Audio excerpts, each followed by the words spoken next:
Good morning. I hope everyone had a great weekend celebrating our political independence and freedom.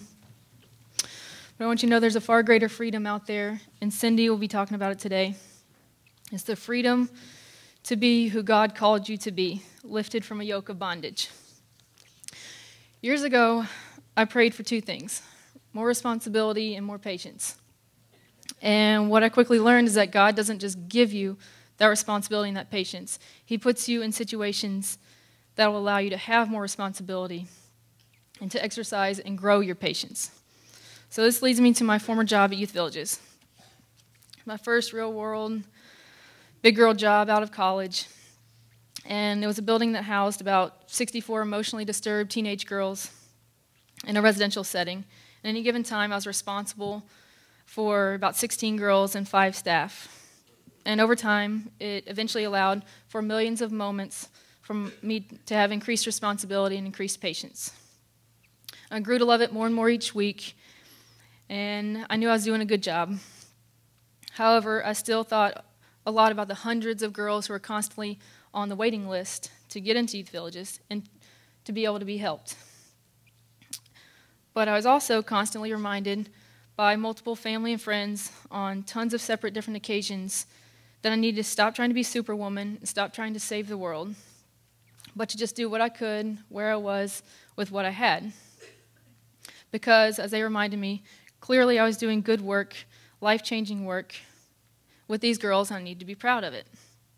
Now, I believed it for the most part, but I still always had this nagging feeling that I could do more.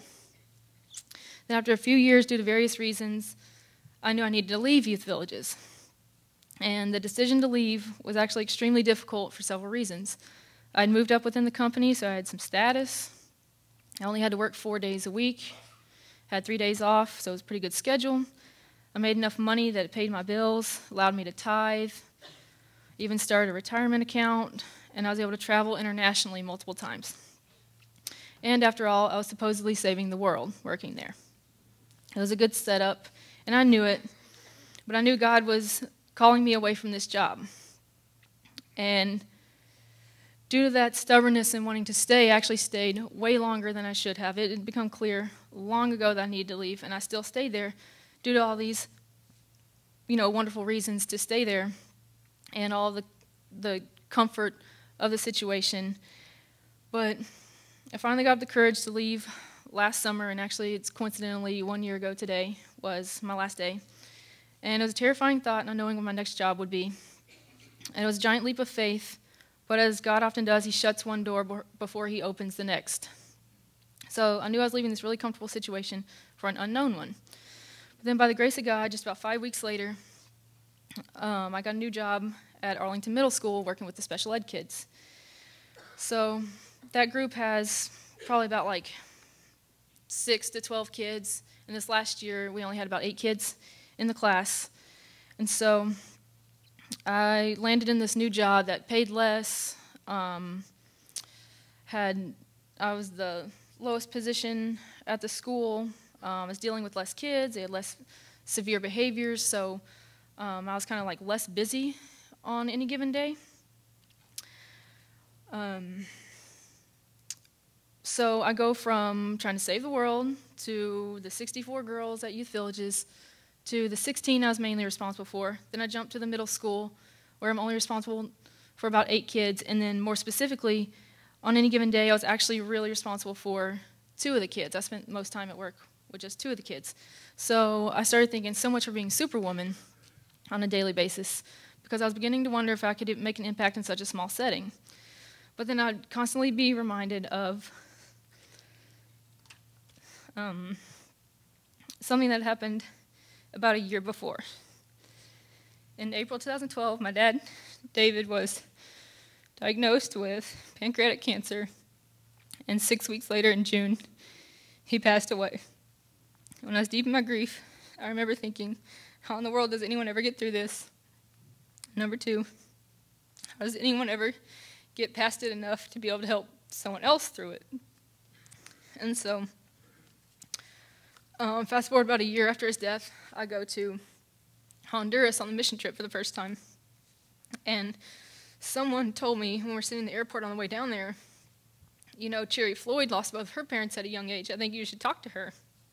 This day, I don't even remember who that person was that told me. So the next morning, I got up and we were in the village of Cebu. I went to Cherry and asked her if, you know, it's true she lost both of her parents. She said, yeah. So we walked around the perimeter of Cebu for like 5+ hours. So like we didn't stop for anything. We didn't stop for water, food, lunch, nothing. We just continued to walk for hours talking about our fathers, walking around Cebu.